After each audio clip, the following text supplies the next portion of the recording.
നിനയാത്ത നേരത്തിൻ പടിവാതിലിൽ ഒരു പദവിന്യാസം കേട്ട പോലെ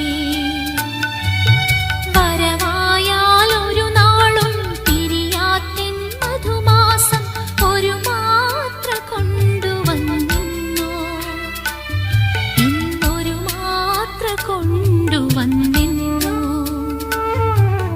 കൊതിയോടെ ഓടിച്ചെന്നകലത്താ വഴിയിലെ ഇരു കണ്ണും നീട്ടുന്ന നേരം